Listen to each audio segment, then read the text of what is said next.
মানুষের মুক্তির ঠিকানা, বাংলাদেশের মানুষের নন্দিত নেতা, মানবিক নেতা, নতুন বাংলাদেশের স্বপ্ন সারথী ডাক্তার শফিকুর রহমান।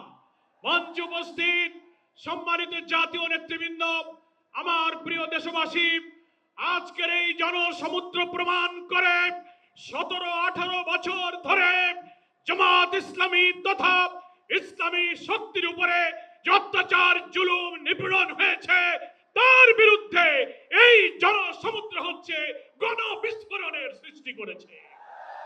জামাত ইসলামীর শহীদ নেতৃবৃন্দকে কারাগারে বৃদ্ধ বয়সে ফাঁসিতে ঝুলিয়ে হত্যা করা হয়েছে। মজলুম বৃদ্ধ নেতাদের কারাগারে তিলে তিলে তাদেরকে হত্যা করা হয়েছে।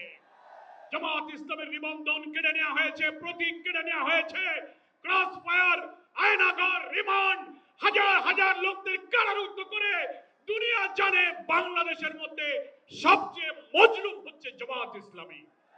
আর সেই মজলুম সংগঠনের প্রিয় নেতা ডাক্তার শফিকুর রহমান হচ্ছে এমন মানবিক নেতা।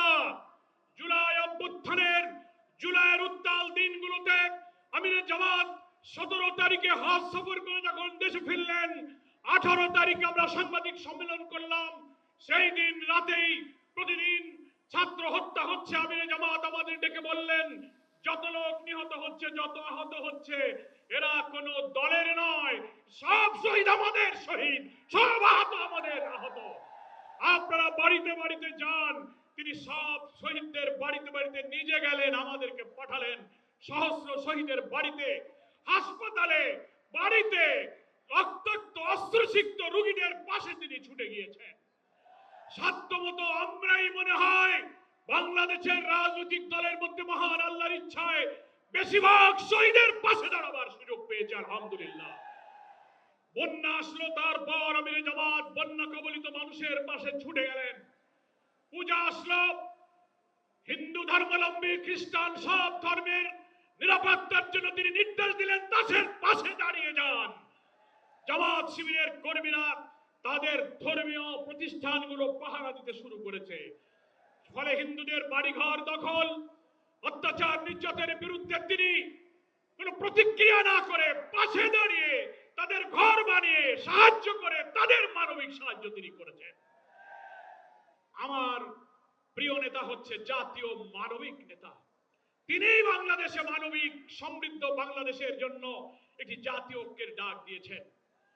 আল্লাহর আসমান থেকে নাজিল হওয়া কোরআন এবং সুন্নাহর ভিত্তিতে একটি কল্যাণ রাষ্ট্র প্রিয় নবী মুহাম্মদ মুস্তাফা সাল্লাল্লাহু আলাইহি ওয়াসাল্লাম দুনিয়ার মানুষের জন্য যে আদর্শ রেখে গেছেন, সেই আদর্শকে ভিত্তি করে চলমান সভ্যতা, প্রয়োজন, চ্যালেঞ্জকে সামনে রেখে আমরা একটি কল্যাণ, একটি সুশাসনের রাষ্ট্র কায়েম করতে চাই।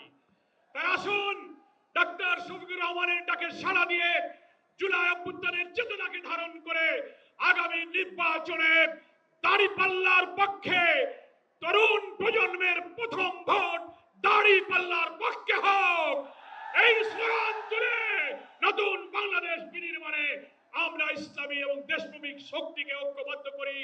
আল্লাহ হাফেজ। বাংলাদেশ জিন্দাবাদ, জামাত ইসলামী জিন্দাবাদ। আসসালামু আলাইকুম।